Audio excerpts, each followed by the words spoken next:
ஓம் சாந்தி. அவ்யக்த முரளி 3/5/1977. அவ்யக்த பாப்தாதா, மதுபன். கர்மங்களின் மிக ஆழமான விளைவுகள். பாப்தாதா, எல்லைக்கு அப்பாற்பட்ட அனாதி அழியாத நாடகத்தின் காட்சியினுள் விசேஷமாக எந்த காட்சியை பார்த்து மகிழ்வுறுகிறார் தெரிஞ்சிருக்கீங்களா அப்படின்னு கேட்குறாங்க பாபா. தற்சமயம் பாப்தாதா பிராமணர்களுடைய லீலை, விசித்திரமான மற்றும் சிரிக்க வைக்கும் விஷயங்களை பார்த்துட்டு இருக்காங்களாம். எப்படி குழந்தைகள், ஹே பிரபுவே, உங்களுடைய லீலை அளவில்லாததுன்னு சொல்றாங்க. அதே மாதிரி தந்தையும் குழந்தைகளினுடைய லீலை மிக அதிசயமானது, வகை வகையான லீலைகள் அப்படின்னு சொல்றாங்க. அனைத்தை விட அதிசயமான லீலையாக பார்ப்பதற்கு எது தென்படுது அப்படிங்கிறத தெரிஞ்சிருக்கீங்களான்னு கேட்குறாங்க. இந்த நேரம் அனைத்தும் இருக்குதுன்னு சொல்கிறாங்க. ஆனால் என்ன செய்கிறாங்க, அதை அவங்களும் புரிஞ்சிருக்கிறாங்க. மேலும் என்ன செய்கிறோம் அப்படிங்கிறத தெரிஞ்சும் இருக்கிறாங்க. எப்படி ஏதாவது விகாரத்தின் வசமான ஆத்மா, பரவச ஆத்மா, சுய நினைவிழந்த ஆத்மா என்ன சொல்லுது, என்ன செய்யுது அப்படின்னு ஒன்றும் புரிஞ்சிக்க முடியாது. அந்த மாதிரி லீலையை பிராமணர்களும் செய்கிறாங்க. அந்த மாதிரி லீலையை பார்த்து பாப்தாதா இரக்க மனமுடையவராகவும் ஆகிறாங்க. மேலும் கூடவே நியாயம் வழங்கும் தலைமை நீதிபதியாகவும் ஆகிறாங்க. அதாவது லவ் மற்றும் லா, அன்பு மற்றும் சட்டம் இரண்டினுடைய சமநிலை வைக்கிறாங்க.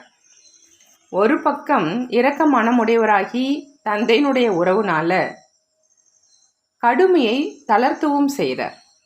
அதாவது 1, 2, 3 தடவைகள் மன்னிக்கவும் செய்கிறார்.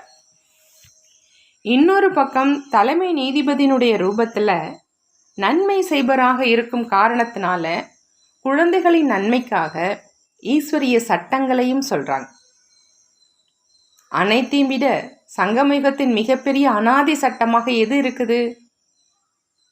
நாடக திட்டப்படி 1,00,000 மடங்கு பிராப்தி மற்றும் வேதனை அல்லது அனுபவிப்பது. இந்த சட்டம், அதாவது நியமம், தானாக இயங்கிக் கொண்டே இருக்கு. தந்தைக்கு ஸ்தூலமான வழக்கப்படி இந்த காரியத்துக்காக இதை பெற்றுக்கொள்ளுங்கள் அல்லது இந்த காரியத்துக்காக இந்த தண்டனை என்று சொல்ல மற்றும் செய்ய வேண்டிய இருப்பது கிடையாது. ஆனால் இது தான் இயங்கி ஈஸ்வரிய இயந்திரம்.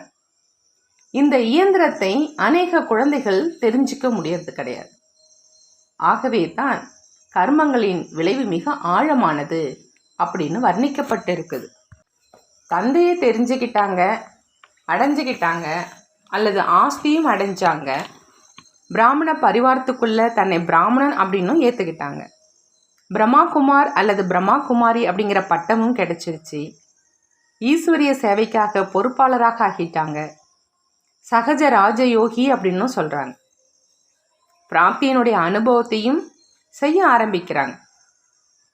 ஈஸ்வரிய போதை, பிராப்தியினுடைய போதையும் ஏற ஆரம்பிக்குது. அடைய போவதனுடைய அடையாளமும் தென்பட தோன்றுது. ஆனால் மேலே இன்னும் என்ன ஆனது அப்படின்னா, மாயாவினுடைய சவாலை வெற்றி பூர்வமாக எதிர்கொள்ள அவங்களால முடியல. மாயாவினுடைய விதவிதமான ரூபங்களை பகுத்தறிய முடியல. ஆகையினால சிலர் மாயாவை பலம் நிரம்பியதாக பார்த்து மனம் உடைந்து போயிடுறாங்க. என்னால் வெற்றி அடைய முடியுமா?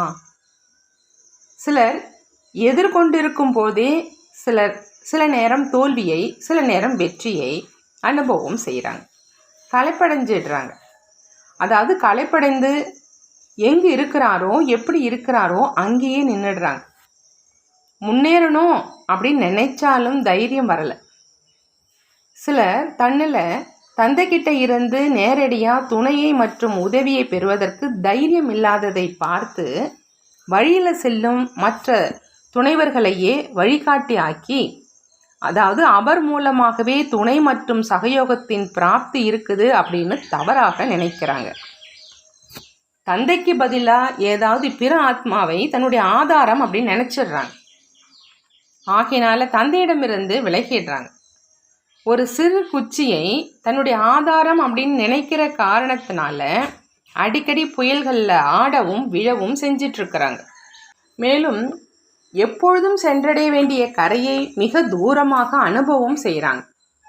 அதே மாதிரி ஏதோ நபரினுடைய ஆதாரத்தின் கூடவே சில ஆத்மாக்கள் ஏதாவது விதமான பிராப்தியினுடைய ஆதாரத்தில் நடப்பதற்கு முயற்சி செய்கிறாங்க.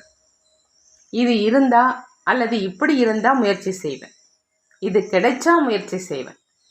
தந்தையினுடைய ஆதாரத்தை எடுக்காம அற்ப காலத்தின் அநேக ஆதாரங்களை சார்ந்துடுறாங்க. அந்த மாதிரி வசதிகள் என்ற ஊன்றுகோலின் ஆதாரத்தில் சென்று கொண்டு இருக்கிறாங்க. அழியாத எந்த ஆதாரம் அழியக்கூடியது மற்றும் மாறிக்கொண்டே இருக்குமோ அதை ஆதாரமாக ஆக்கிய காரணத்தினால தானும் அனைத்து பிராப்திகளின் அனுபவத்தை கொஞ்ச நேரத்துக்காக மட்டுமே அனுபவம் செய்கிறாங்க. மேலும் மனநிலையும் ஒரே சீராக இருப்பது கிடையாது, அடிக்கடி மாறிக்கிட்டே இருக்கும். ஒரு நேரம் மிகுந்த குஷி மற்றும் ஆனந்தத்தில் இருப்பாங்க, அடுத்த நேரம் மிகுந்த சோர்வுடையவராக வாடிப்போன மற்றும் ரசனையற்றவராக தென்படுவாங்க. என்ன காரணம் அப்படின்னா ஆதாரமே அப்படிப்பட்டது. சில ஆத்மாக்கள் மிக நல்ல ஊக்கம், உற்சாகம், தைரியம் மற்றும் தந்தையின் சகயோகத்தினால் மிக முன்னுக்கு லட்சியத்தின் அருகில் வரை வந்து சேர்ந்துடுறாங்க. ஆனால் 63 ஜென்மங்களின் கணக்கை எங்கேயே முடிக்கணும். தன்னுடைய கடந்த கால சமஸ்காரம் சுபாவம் வெளிப்பட்டு நிரந்தரமாக முடிவடைந்து கொண்டிருக்குது. அந்த கர்மங்களின் ஆழமான விளைவுகளை தெரிஞ்சுக்காம என்ன கடைசி வரை இப்படியே நடக்குமா அப்படின்னு பயந்துடுறாங்க. இன்று வரையிலும் இந்த மோதல் ஏன் நடக்குது? இந்த வீணான எண்ணங்களின் குழப்பத்தின் காரணமாக கடந்து செல்ல முடியல. யோசிப்பதிலேயே நேரத்தை வீணாக்கிடுறாங்க. மேலும் கோடியில் சிலர் தான் புயல்களையும் நாடகத்தால் கொடுக்கப்பட்ட பரிசு அப்படின்னு புரிந்து சுபாவ சமஸ்காரத்தின் மோதலை முன்னேறுவதற்கான ஆதாரம் அப்படின்னு புரிஞ்சு மாயாவை பகுத்தறிந்து கொண்டு கடந்து போகிறாங்க. எப்பொழுதும் தந்தையை துணைவனாக்கி கொண்டே சாட்சியாக இருந்து ஒவ்வொருவனுடைய பங்கை பார்த்து எப்பொழுதும் மகிழ்ச்சியாக இருந்து சென்று கொண்டே இருக்கிறாங்க.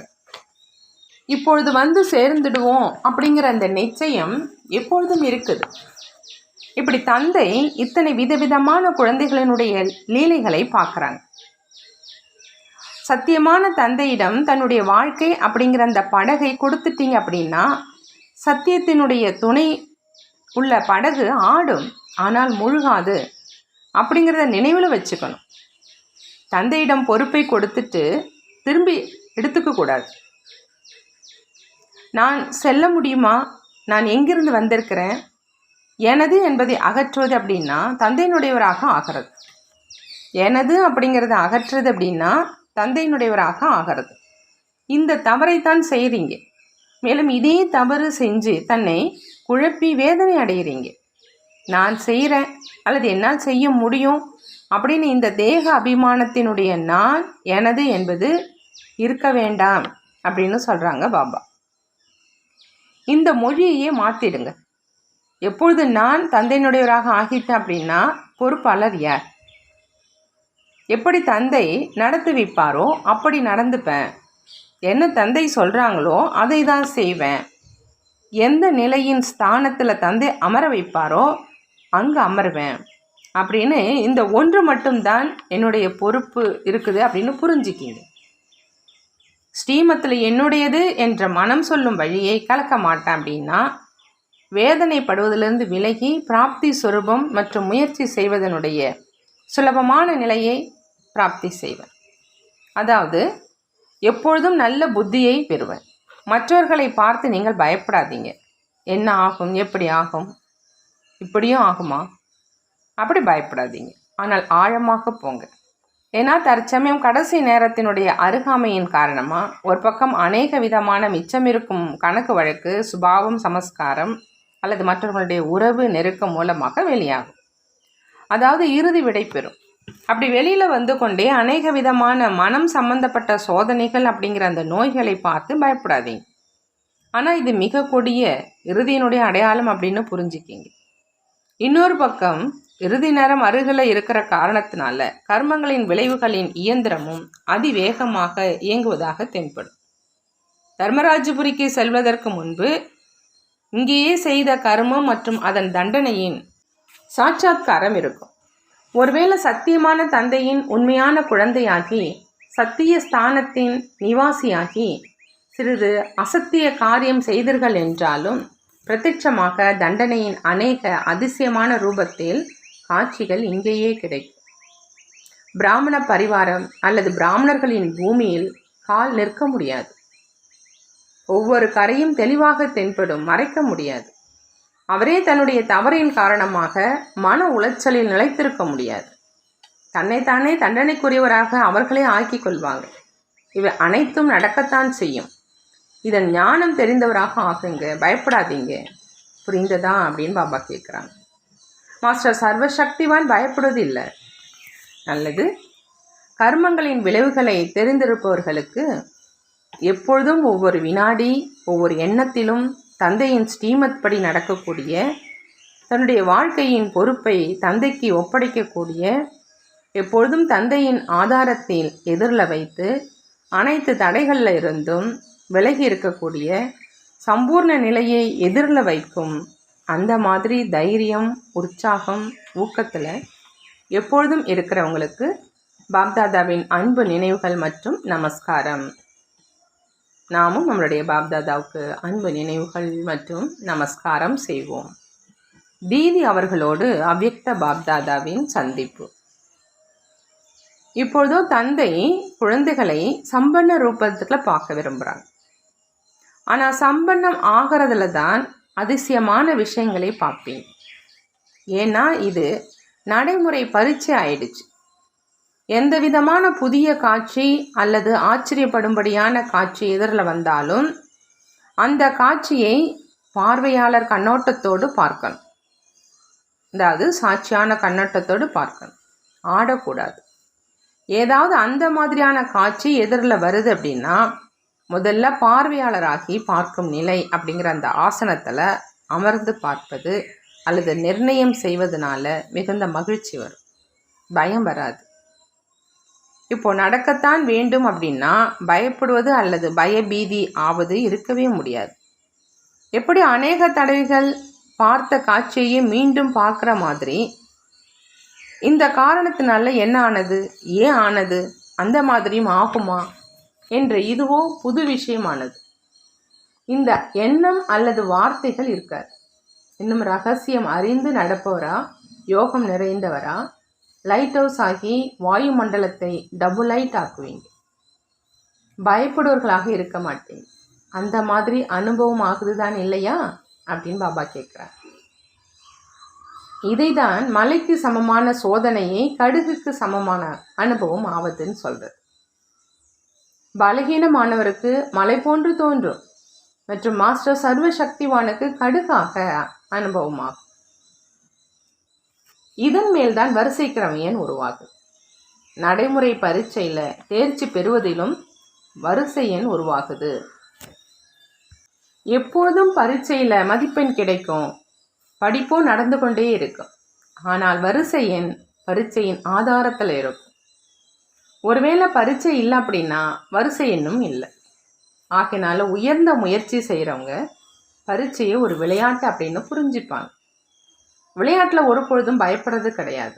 விளையாட்டை பொழுதுபோக்குக்காக இருக்குது இல்லையா? அப்படி பொழுதுபோக்கில் பயப்படுவது கிடையாது. நாளுக்கு நாளாக மிக அதிகமாக முன்னேறுவதற்கும் மற்றும் முன்னேற்றுவதற்குமான காட்சிகளை பார்ப்பீங்க.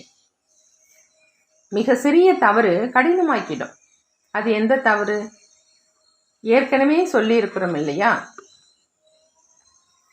நான் எப்படி செய்வது, நான் செய்ய முடியாது, நான் அப்படி நடந்து கொள்ள முடியாது ஆகியவை. நீங்கள் நடங்க என்று யார் சொல்றது?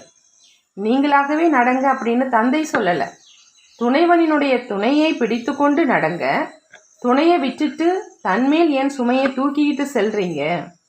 அதனால் என்னால் நடக்க முடியாது, நான் செய்ய முடியாது அப்படின்னு சொல்ல வேண்டியதாக இருக்குதுன்னு சொல்கிறாங்க பாபா.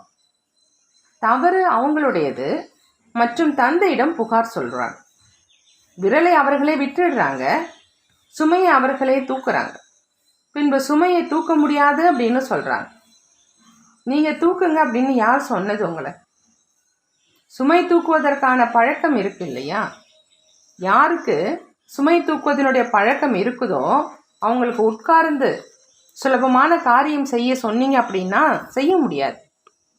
அப்படி இதுவும் பழைய பழக்கத்தினுடைய வசமாகிடுறாங்க. இது என்னுடைய பழைய சமஸ்காரம் அப்படின்னு சொல்ல முடியாது. பழைய சமஸ்காரம் அப்படின்னா மர்ஜீவா ஆகலை. மர்ஜீவா ஆகிட்டீங்க அப்படின்னா புதிய ஜென்மம், புதிய சமஸ்காரம் இருக்கணும். பழைய சமஸ்காரம் இந்த ஜென்மத்தினுடையதால் அல்ல, முந்தைய ஜென்மத்தினுடையது. அந்த குலமே வேறு, இந்த குலமும் வேறு. அது சூத்திர குலம், இது பிராமண குலம். எப்பொழுது குலம் மாறுதோ அப்போ இந்த குலத்தின் மரியாதையை கடைபிடிக்கணும். எப்படி உலகியல் வழக்கில் கூட ஒரு வேளை கன்னியாவின் குலம் திருமணத்துக்கு பிறகு மாறிடுது அப்படின்னா அந்த குலத்தின் மரியாதைப்படி தன்னை நடத்தி கொள்ள வேண்டியதாக இருக்குது. இதுவும் குலம் மாறிவிட்டது இல்லையா? ஆகையினால பழைய பழக்கம் இல்லையா? ஆகையினால இப்படியெல்லாம் இருக்க தான் செய்யும் அப்படின்னு இதை யோசித்தும் பலகீனமானவராக ஆகக்கூடாது. ஆனால் இப்பொழுதைய குலத்தின் மரியாதை என்ன? அந்த மரியாதையின்படி இது இல்லவே இல்லை. அல்லது வரதானம், ஒவ்வொருவரினுடைய ஸ்பாவம் சமஸ்காரத்தை தெரிந்து மோதுவதற்கு பதிலாக பாதுகாப்பாக இருக்கக்கூடிய மாஸ்டர் ஞானம் நிறைந்தவராக ஆகுக. மாஸ்டர் ஞானம் நிறைந்தவங்க என்ன செய்வாங்க அப்படின்னு பாபா சொல்கிறாங்க. அதாவது ஒவ்வொருவனுடைய ஸ்பாவ சமஸ்காரத்தை தெரிஞ்சு அவங்க மோத மாட்டாங்க, பாதுகாப்பாக இருப்பாங்கன்னு சொல்கிறாங்க. எந்த ஒரு விஷயத்தையும் பெரிதாக அல்லது சிறியதாக ஆக்குவது தன்னுடைய புத்தியின் ஆதாரத்தில் தான் இருக்குது. எப்பொழுது ஒவ்வொருவனுடைய சுபாவ சமஸ்காரத்தை தெரிந்து கொண்டீங்க அப்படின்னா ஞானம் நிறைந்தவர் ஒருபோதும் யாருடைய சுபாவ சமஸ்காரத்தின் மோதல்ல வர முடியாது. எப்படி இது குழி அல்லது மலை என்று யாருக்காவது தெரியுது அப்படின்னா தெரிந்தவர் ஒருபொழுதும் மோத மாட்டார், ஒதுங்கி சென்றுடுவாங்க. அதே மாதிரி நீங்களும் ஒதுங்கிடுங்க, அதாவது தன்னை பாதுகாப்பாக வச்சுக்கிங்கன்னு சொல்கிறாங்க. ஏதாவது காரியத்துக்காக ஒதுக்காதீங்க, ஆனால் தன்னுடைய பாதுகாப்பு சக்தியினால் மற்றவர்களையும் பாதுகாப்பது, இதுதான் ஒதுங்கி விடுவது. தன்னுடைய பாதுகாப்பு சக்தியினால் மற்றவர்களையும் பாதுகாப்பது, இதுதான் ஒதுங்கி விடுவது. பாபா ஸ்லோகன் சொல்கிறாங்க, பறக்கும் கலையை அனுபவம் செய்யணும் அப்படின்னா எப்பொழுதும் பாக்கியம் மற்றும் பாக்கியத்தை உருவாக்குவோரின் நினைவில் இருங்க. எப்பொழுதுமே பாக்கியம் மற்றும் பாக்கியத்தை உருவாக்குவோரினுடைய நினைவில் இருந்தால் பறக்கும் கலையை அனுபவம் செய்யலாம்னு சொல்கிறாங்க பாபா. நல்லது. ஓம் சாந்தி. நன்றி பாபா, நன்றி.